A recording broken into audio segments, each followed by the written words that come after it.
In this video, let's have a look how to create a simple intro or title animation using color splash effect in DaVinci Resolve. It is very simple and clean animation technique that you need to know. So without any further ado, let's open DaVinci Resolve and get started. Alright, so this is DaVinci Resolve 18.6 and all you have to do the basic setting first. So click on the setting button in the corner and set the size of this project 1920 by 1080. Select a frame rate. So in this case, I'm using 30 or maybe 60 frames per second for a smooth animation, and then click on save. Now let's make this animation inside of the Fusion page. So we have to take a new Fusion composition. Just go to media pool, right click on that, click on new Fusion composition. This is going to be the first title, so I'm going to call it title 01. Duration, make it 5 seconds long, frame rate 60, and click on create. Now let's drag and drop the title 01 on the timeline just like that, and then go to the Fusion page. Here we have this media out node, so just drag this media out to the side for now, and we need only one viewer, so click on the single viewer. Perfect. And now let's start by creating a background node. So this is the background node. Let's drag and drop on the flow window. Drag and drop the background to the viewer to get a preview. This is a black background. Hit F2 on the keyboard to rename, or you can also right click on the node and click on rename. Let's call it color. Hit OK. Now let's attach an ellipse mask with this color node. So this is the ellipse. Let's drag and drop on the flow window and connect the ellipse with this color. Select the ellipse node and let's make it smaller. So here we have the width and height. Let's set the width value 0.35 and height value 0.35. Perfect. I'm going to animate the size of this ellipse. So just go to frame number 60, which is equal to 1 second according to 60 frames per second. If you are working on a 30 frames per second, then you can place the CDI or the marker on frame number 30. Now right click on width, click on animate, right click on height, click on animate. It is very simple. You can also click on the diamond button to create a keyframe, and then just go to very first frame of this animation. You can set the width value 0, height value 0, and now you will get this type of circular animation. Perfect. But this animation is linear, so let's make it smoother. Just go to spline window, hit F4 on the keyboard to full screen. Check this width first, click on fit, highlight both the keyframes. You can click on this smooth button or hit S on the keyboard to smooth. Hold this second handle and place it right over here. And repeat the same thing for the height. Now you can see here we have smooth animation. Perfect. Now you can close the spline window. After that, select the color node, go to inspector window and change the type. So in this case, I want to select this gradient. And here we have two different points, the starting point and the end point. So I'm going to place the starting point right over here and end point right over here, just like that. Perfect. And let's select the color. So select the first point, click over here and select any color that you like. So in this case, I want to use this one. Hit OK. Select the end point, click on this one and select a different color like this. And then you can add one more point over here. So click on the center of this bar and you can set the position maybe 0.5, and then you can pick any different color like yellow. Hit OK. Perfect. Now select the ellipse. Here we have soft edge. Let's increase the soft edge value and set it 0.2. And after that, let's apply one more effect. So select the color, hit Ctrl plus a space bar for search box and search for glow effect. So this is the glow. Hit add button, drag and drop to the viewer, and then we have to create a matte for this color. So what we have to do, let's create a new background node. This is going to be the matte. Hit OK. Now let's add one more ellipse node. So this is the ellipse button. Drag and drop an ellipse on the flow window, connect this ellipse with this matte. Perfect. Drag and drop the matte to the viewer. Here we have to set the size of this width, something around 0.35 in width and height both, and then you can create something like this, and then you can increase the soft edge value and set the value 0.2. And now I'm going to place this output inside of this matte. So what we have to do, let's take a new merge node.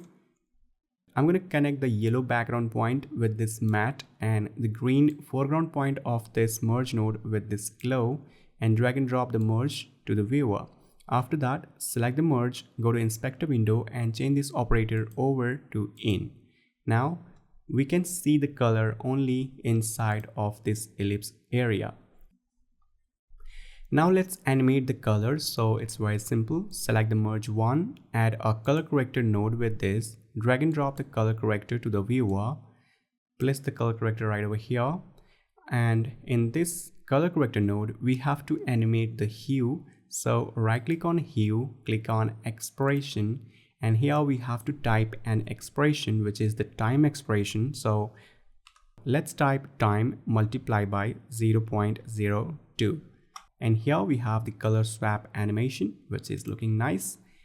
After that, let's create a circle for this one. So let's take a new background node again, and this is gonna be the circle. So I'm gonna call it circle, hit OK, and then let's copy this ellipse. So select the ellipse one, hit Ctrl C to copy, click over here and hit Ctrl V to paste, attach the second copy with this circle. And now let's merge the circle. So it's very simple. Take a new merge node. I'm going to connect the yellow background point with this color corrector output and green foreground point with the circle. Drag and drop the merge to the viewer. Select the ellipse, and here we have to do one more thing. Go to the soft edge and set the soft edge 0. Perfect. And now we have something like this. Now you can increase the glow amount. So select the glow, and here we have the glow. Let's set the value 0.85. Perfect. Select the circle, hit Ctrl plus a space bar for search box and search for drop shadow. So this is the drop shadow, hit add button. And here we have to do some setting in the drop shadow. Let's set the shadow strength 0.7, drop distance 0, and blur value 0.55. Over here you can see before and after. And after that, let's merge these animation with a background. So take a new background node, which is actually a background, which is the black color background. Now let's connect the output of this merge with the output of this background, and we will get a new merge. Let's drag and drop the merge to the viewer. And after that, we have to apply grain effect to avoid the color bending. So select the merge 3, hit Ctrl plus a space bar, search for grain. So this is the grain, hit add button. Here we have the power of the grain. So let's set the value 0.5. And then we have to create a text over here. Select the text tool, drag and drop the text to the viewer. Type anything, whatever you like, and select your favorite font style. So in this case, I'm using Bebas Neue Pro. I'm going to select the style middle. I'm going to increase the size of the text. And now let's merge the text with the main output. So it's very simple. You can connect the output of this text with the output of this grain, and we will get a new merge. Let's drag and drop the merge to the viewer. You can increase the size of the text. Perfect. And after that, let's animate the text. So just go to frame number 120, which is equal to 2 seconds. Right click on tracking, click on animate, and then just go to setting, right click on opacity, click on animate. Perfect. And then just go to frame number 30, which is equal to half a second. And then you can set the opacity 0. Go to text and let's increase the tracking amount. Set the tracking amount 1.2. Perfect. Now you can see here we will get something like this. All right, now just go to spline window, go to full screen. You can minimize all the nodes, check the text only, click on fit.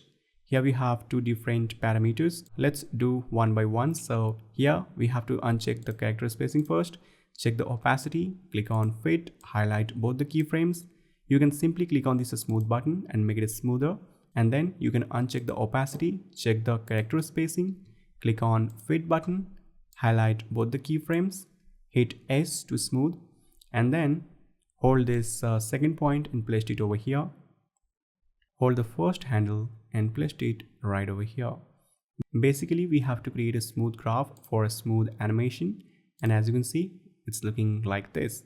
And then you can close the spline window. And after that, we have to do one more animation with the text. So select the text, add a transform. Using this transform, I want to animate the size of the text. So just go to frame number 90, which is equal to 1.5 seconds. Right click on size, click on animate. Set the size of the text 0.9 maybe. And then just go to 60 frames forward in time. On the frame number 150, here we have to set the size 1. Perfect. Then go to 1 second forward in time.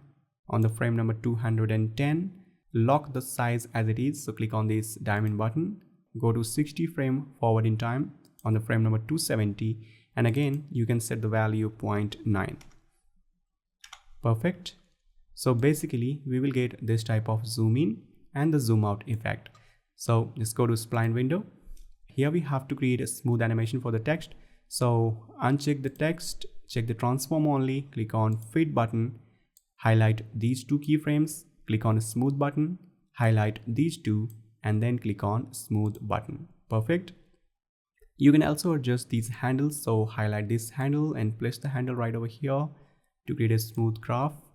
Highlight this point, hold this handle and place it over here. And now you can close the graph editor. Now let's do one more thing. Select the main output, hit Ctrl plus a space bar, and let's search for motion blur. So this is the motion blur. Add the motion blur effect on it, drag and drop the motion blur, and after that you can connect the media out with the motion blur, and then you can go to the edit page, and here we have the first animation. Now let me show you how you can create multiple animations. So select the fusion composition, hit Ctrl C to copy, place the CDI right over here, hit Ctrl V to paste the another copy, place the CDI on it, and then go to the fusion page. Here you can simply change the text. So this is the text node. Select the text and change whatever you like. And here we have the first animation and the second animation. Perfect. Now you can turn on the loop button, go to very first frame of this animation, hit Ctrl F to full screen, and let's have a look. Absolutely amazing, right? And that's a wrap for this tutorial. I hope you like it. If you have any questions or thoughts, feel free to drop a comment below, and if you are new to my channel, consider subscribing and giving this video a thumbs up. My name is Vikas Kumar and I will see you in the next one. Till then, bye bye.